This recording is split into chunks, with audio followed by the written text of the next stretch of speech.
today's activity, we're going to be making an electric motor. And so these are the two things that you're going to want. You're going to want a AA battery. So you've got a Ziploc bag that should have some batteries in it. Take out one of our AA's. And then we're going to need our bag that had our electromagnet in it. So the electromagnet, there's a couple of permanent magnets, and then some paper clips and your sandpaper. So these are the items that you're going to need to make your motor today. The first thing we're going to do is we're going to take some of the wire off of the electromagnet. We want about half of it, or about, I'd say, if you stretch some between your arms. So just take off enough wire so that you can stretch it between your arms. So I'm just going to unwrap a few strands. Okay. And again, it just needs to be long enough so that you can go between your arms stretched out. So like a little bit more than a yard's worth. Now you've got enough wire that if something were to go wrong, you should have a second stretch of wire that you can use so that you can start over if need be. I'm just going to double check this. Oops. Alright. Get enough for arm's length worth.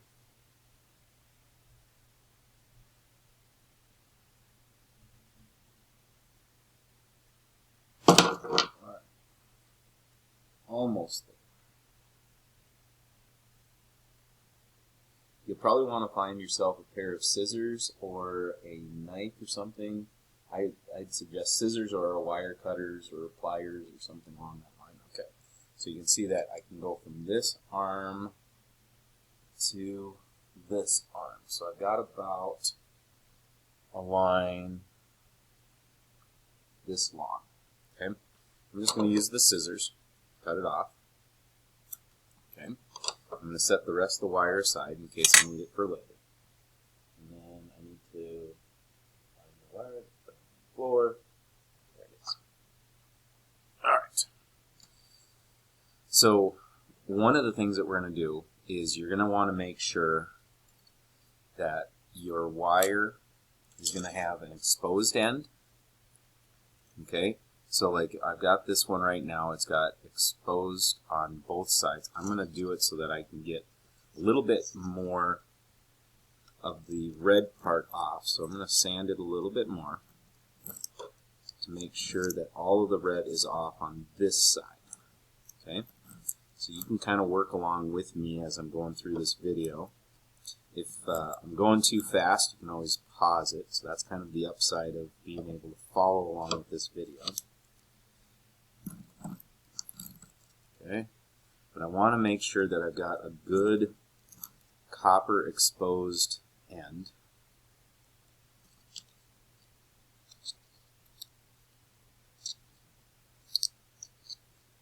And that I can see all the copper on all the way around.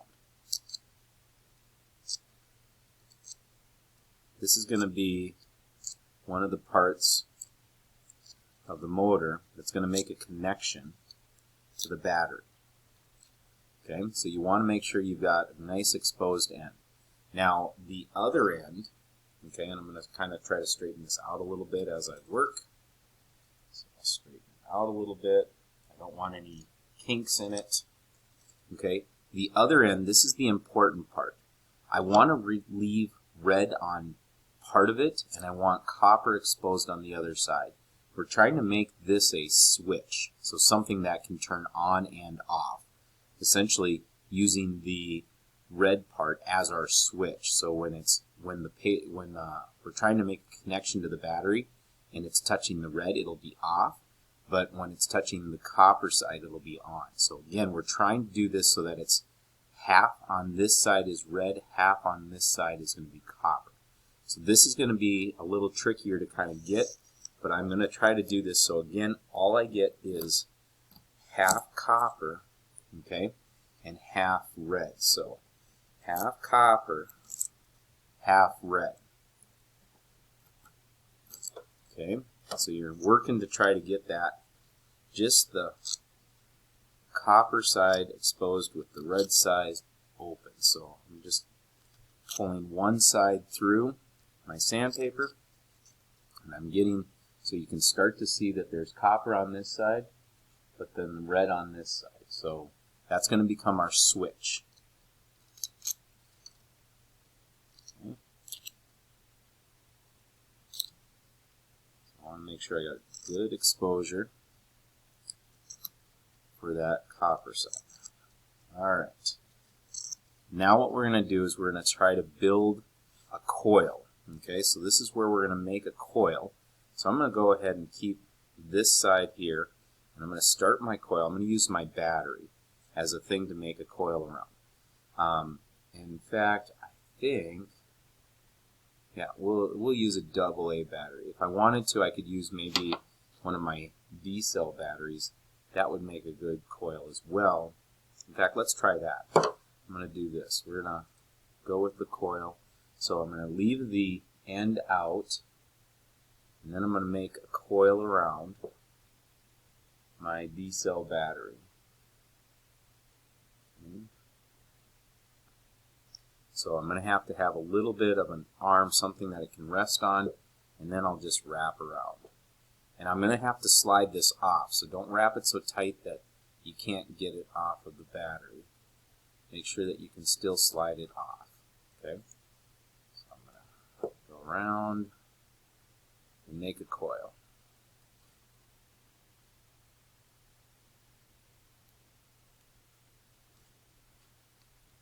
Now, as we get closer to the end, I'm going to want to slide this off, and I'm going to have to make sure that my coil stays coiled. Okay? So what I'm going to do is I'm going to take this, I'm going to wrap it once through here to make it kind of tight in there.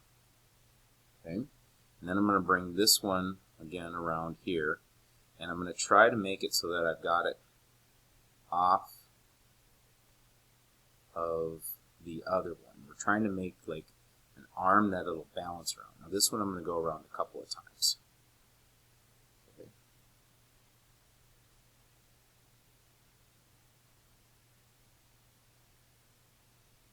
Get it tied off a little bit. And it'll be okay if we're a little longer. I'm going to try to see if I can get this one around one more time. Taking that side up. This is my switch side. So that's the side that's got the copper and the red. Go around this one a couple more times to shorten it up a little bit.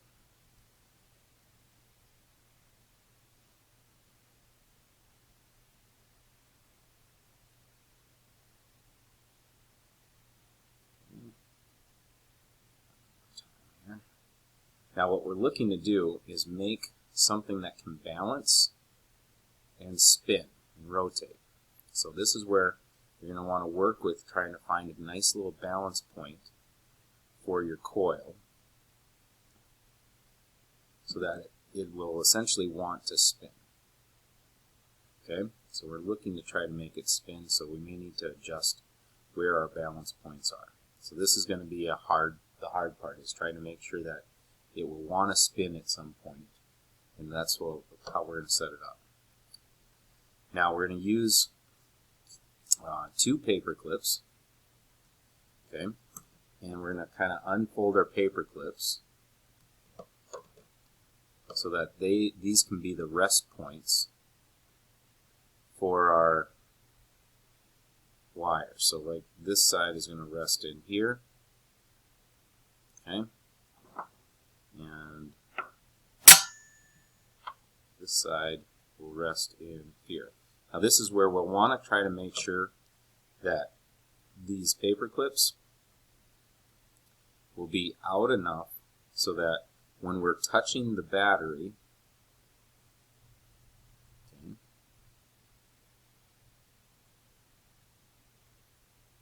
our positive and our negative terminals, okay,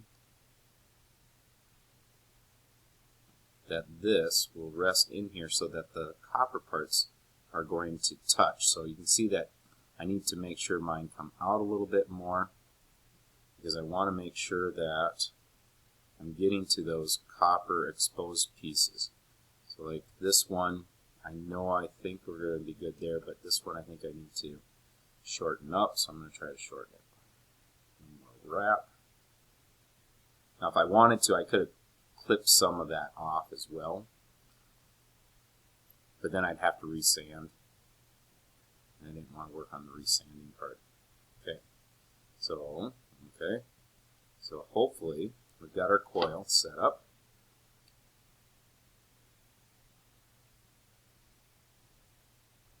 Okay, we got our kind of balance point, and then we've got our paper clips set to our battery. Okay. Now again, what we're looking for is to try to make a connection. So I think that it's touching the copper on this side. You can see that part of that red, part of that copper is there. It looks like it's going to balance pretty well. Now this is where the magnets come in. We're going to try to make it a little electric magnet. Oops. And we're going to get it to spin. And you can see that now it's actually spinning.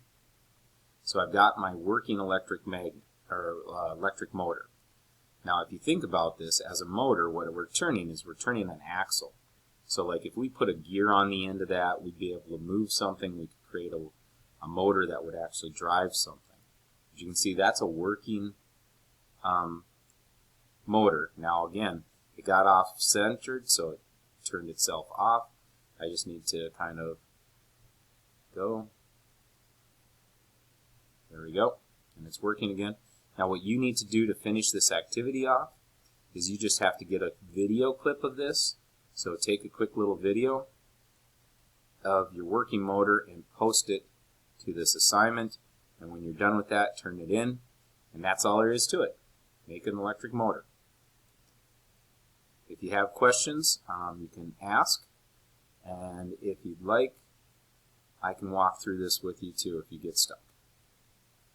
That's it.